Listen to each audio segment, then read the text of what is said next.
It's something that maybe you wouldn't think of if you weren't affected, but autism, it could be a bit of a superpower. That's according to Lauren Nicholson from Yorkshire, who's 35 and also lives with ADHD. Now, she wears ear defenders to help her block out day-to-day noises to help her deal with the condition. She's now trying to raise awareness about what that actually means. Here's her story. My upbringing was the same as anybody else's. My life was pretty good, except I just didn't fit anywhere. And I really believe that autism could be a superpower. I mean, I really, really do. So I'm Lauren. Hey, hi, nice to meet you. I'm neurodivergent. I am officially diagnosed with ADHD. I am on the wait list for diagnosis of autism. What does that mean? That means that my brain is slightly different. Doesn't mean it's wrong. Walking through town with my headphones on is fine, but people don't understand why I wear them. Everything's just more, it's just more. And that means if everything everywhere I go is more, it's just a bit overwhelming. I was driving to find a parking space and there was a car behind me. I checked my mirrors, I seen that this guy had his car window wound down, and I was like, please don't talk to me today, because I really don't want to be spoken to today. You know, I had my earphones on for a reason, noise was a problem. And he said, it's illegal to drive with them on, you know, and he pointed to his head. My brain went, this is what it feels like for other people to be challenged on who they are as people. So I put a post on social media because it was in my local area. It made me feel empowered. But not empowered like powerful, empowered like I could possibly help enlighten people to this. Everybody already knows about neurodivergency. The problem is they apply it only to children.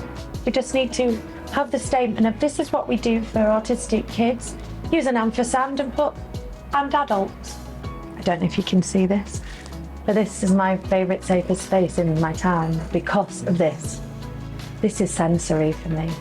So being here doing this makes it safer. Even if it only affects one neurotypical person, to having just a little bit more empathy for the differences of all people. And that maybe then they might, I don't know, in some way make space for that.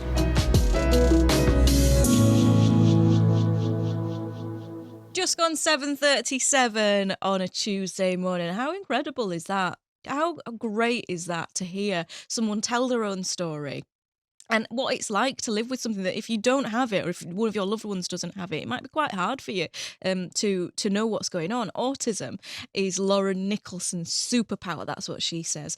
She also lives with ADHD. Now, joining me on BBC Radio Leeds is Pete Hughes. He's the Chief Executive of Leeds Autism Services and can tell us a little bit more. Morning, Pete. Morning, how are you? I'm very well. How are you doing? I'm good, thank you. Lovely that you're here this morning. It's so great, isn't it, to hear Lauren's story? Yeah, we need to hear more autistic voices, really. So it's great that you're doing this. Now, her headphones clearly make a massive difference to her life. But as I've been saying, if you don't know a lot about autism, if you don't know anyone that has autism, from the outside, that can seem like, what does that mean? Can you explain to us about the headphones? Yeah, a lot of people, well, I think all people with autism have some form of sensory integration differences. So the best way to explain it, Lauren summed it up quite well there, but like the volume's turned up on everything, but it affects all the senses, not just hearing. So the world can be very noisy and overwhelming and difficult to cope with because of how autistic people often process sensory information. Yeah, and there's still so much work, isn't there, that's needed to be done to keep spreading awareness of what autism means to lots of different people, because the spectrum is so wide.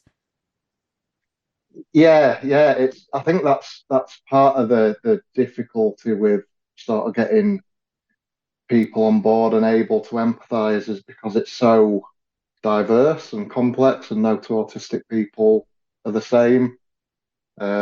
And their autism will be very different from person to person. So it's finding out what those commonalities are between people, and teaching people that, which is part of what we do. In your line of work, I'm sure you come up in contact with so many people who who live with autism, who maybe also have other things like ADHD, just like Lauren. In terms of the awareness that those sorts of things are getting right now, do you like? Is it nice for you to see? Because I don't know if you saw, Chris Packham has just put out a documentary series called Inside Our Autistic Minds, and I know it's really small steps, but things like that help, don't they? Oh yeah, they help a lot. I think the Chris Packham documentary. I've not watched the second part yet, but I really enjoyed the first It part. was brilliant. Really Um, loved it. I really loved watching those two episodes that I saw. yeah, I enjoy it. I'm enjoying it so far. I think, yeah, we've come a long way. I mean, I've been working in the field of autism for over 20 years, and there's been some huge changes. We've still got a way to go, but the whole, particularly in the last 5 years, the sort of shift to the recognition of neurodiversity, that we all have, different ways of thinking. Our brains work in different ways, but those different ways are all valid.